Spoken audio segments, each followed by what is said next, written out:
মূল ভিডিওতে যাওয়ার আগে আপনাদের সকলের কাছে অনুরোধ থাকবে আমাদের যে আরো অন্যান্য চ্যানেলগুলো রয়েছে ওই চ্যানেলগুলোকে সাবস্ক্রাইব করে দেওয়া।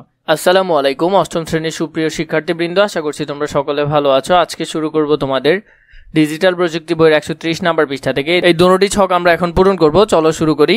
উপরোক্ত চিত্রগুলো থেকে প্রাতিষ্ঠানিক যোগাযোগের সাথে অনানুষ্ঠানিক যোগাযোগের কি কি পার্থক্য খুঁজে পেলাম তা নিচের ঘরে লিখি। প্রাতিষ্ঠানিক যোগাযোগ, অনানুষ্ঠানিক যোগাযোগ। প্রতিষ্ঠানের সময়সূচি অনুসারে যোগাযোগ করতে হয়।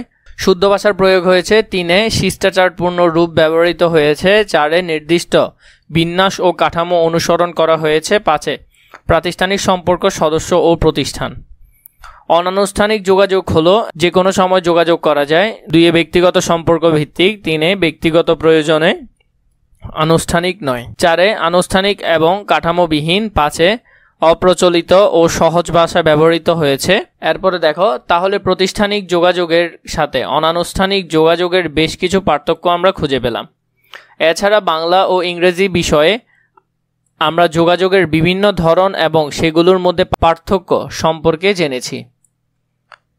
এবার তাহলে নিচের ঘটনাগুলো একটি প্রাতিষ্ঠানিক যোগাযোগের ক্ষেত্রে প্রযোজ্য তা সঠিকভাবে চিহ্নিত করতে পারি কিনা দেখি।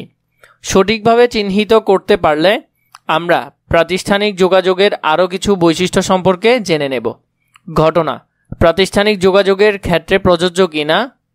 প্রথমে দেখো, প্রাতিষ্ঠানিক সময়সূচি অনুসারে যোগাযোগ করতে হয়, এটি প্রযোজ্য। স্পষ্টভাবে যোগাযোগের কারণ উল্লেখ করা, এটিও প্রযোজ্য। যোগাযোগের ক্ষেত্রে কি বলতে হবে তা জানতে চাওয়া হবে, তা আগে থেকে ঠিক করে নেওয়া। এগুলো আমরা এখন পূরণ করব। যোগাযোগের ক্ষেত্রে কি বলতে হবে তা জানতে চাওয়া হবে, তা আগে থেকে ঠিক করে নেওয়া, এটি প্রযোজ্য।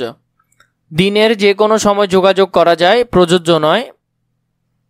এরপর দেখো, যোগাযোগটির ক্ষেত্রে সর্বাধিক কোনটি তা নির্ধারণ করে নেওয়া, যেমন ফোনে কল করা হবে নাকি বার্তা পাঠানো হবে নাকি ইমেল করা হবে, এটি প্রযোজ্য। খুব বেশি গুরুত্বপূর্ণ নয় এমন কথা না বলা বা না লেখা, এটিও প্রযোজ্য। যার সাথে যোগাযোগ করা হয়েছে তাকে সম্মানের সাথে সম্বোধন করা, এটিও প্রযোজ্য।